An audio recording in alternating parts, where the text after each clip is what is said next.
What is yoga?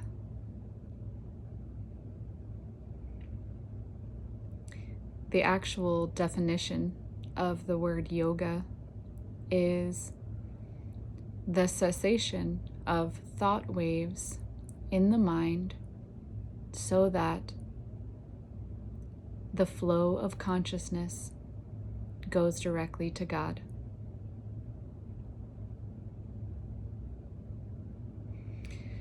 So this is a little bit tricky to market maybe.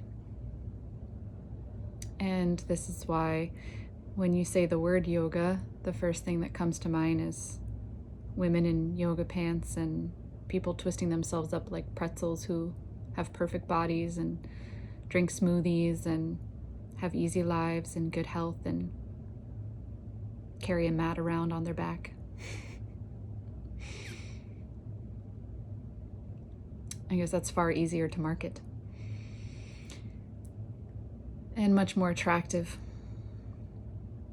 But the nitty-gritty truth is that yoga is inside. It is a way that you may discipline the craziness of the egoic mind and reel it in so that you begin to use it as a tool rather than be a slave to it and used by it in living this life of what you feel like are circumstances that are happening to you. So in a certain sense, you could say yoga or meditation, the nitty-gritty of yoga, is like a leveling up. If you want to level up your life, meditate.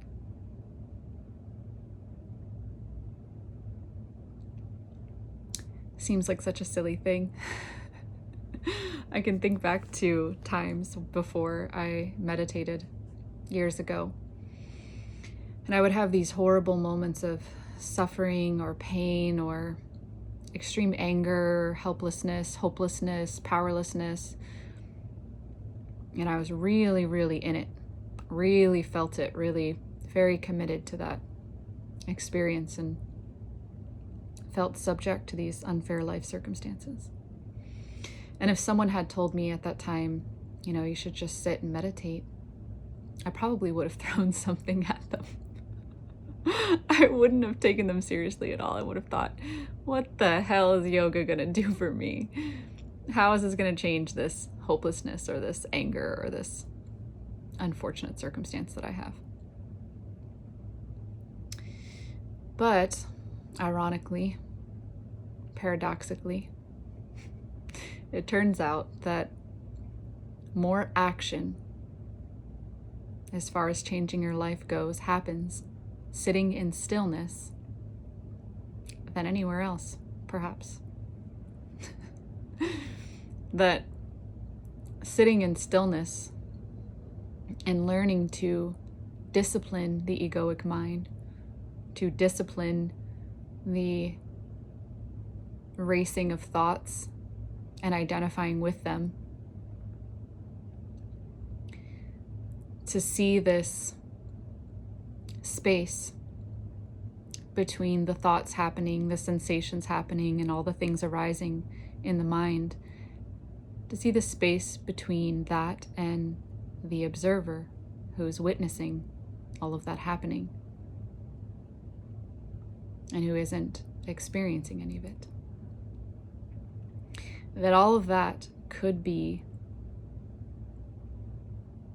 more powerful of an action than any other action you could take seems ludicrous from a certain perspective.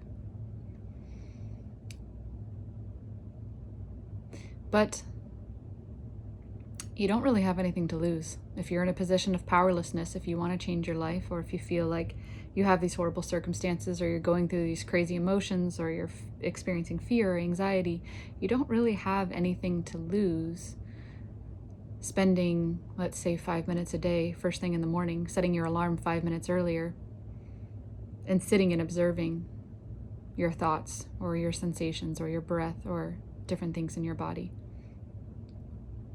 You really don't have anything to lose. If 6 months goes by doing this practice, even 3 months goes by, and absolutely nothing changes, it makes zero difference in your life, you can always just stop doing it. No sweat off your back. 5 minutes less sleep. But I think the reason why most people don't start meditation or true yoga, this practice of differentiating oneself from the activity of the mind and allowing the consciousness to flow directly to God.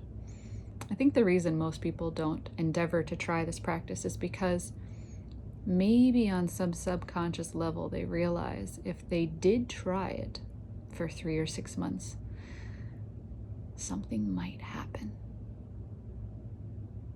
Something magical might happen. They might even become addicted to this practice of meditation. Maybe it turns into 10 minutes or 15 minutes or 30 minutes. What are you giving up with 30 minutes a day or an hour a day? And whatever magic might happen in that space of observing the thoughts in your mind, sitting in stillness, you have yet to discover. And if there is something there, then you're going to have to change your life, my friend.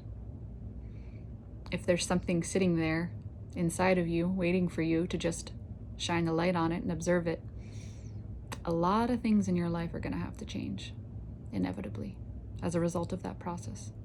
And that is where the apprehension is. That is where the fear is. That is where the anxiety is.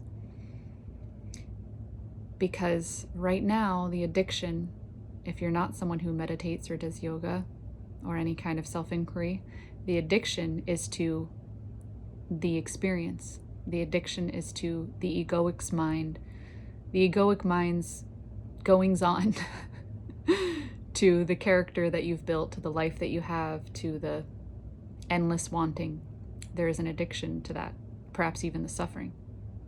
There's an addiction to it. There's an addiction to the stories around it. And that is where the apprehension is in the meditation. Because if you sit and observe that and you find out, you discover what's really going on, you can't play those games anymore. Not if you're honest with yourself.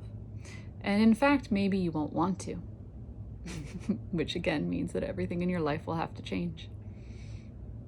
That's a very scary prospect, but nothing could be more rewarding. Nothing could be a better leveling up. Nothing could be more empowering. Nothing could put you in a better position than to learn how the fabric of your reality really works. Maybe, I don't know. You have to sit and meditate and find out. Again, you have nothing to lose.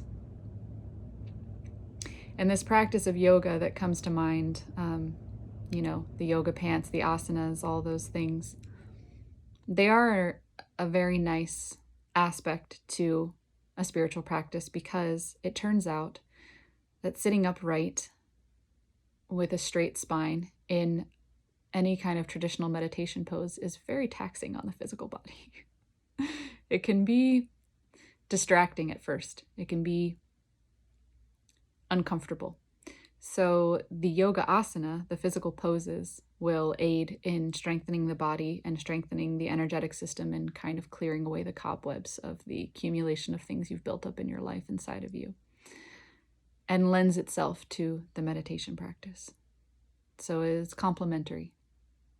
And for many people, starting where they're at, perhaps even vital to do the asana, the yoga asanas, in addition to the meditation. There's all different kinds of meditation techniques. I will create plenty of videos in the future about meditation and yoga techniques. But just starting by sitting for 5 minutes a day and observing the natural process of your breath is a great, great start.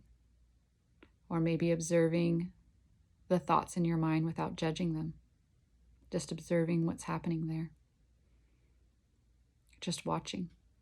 It's a great start. Easy peasy. You can do it. You should try it. What do you have to lose?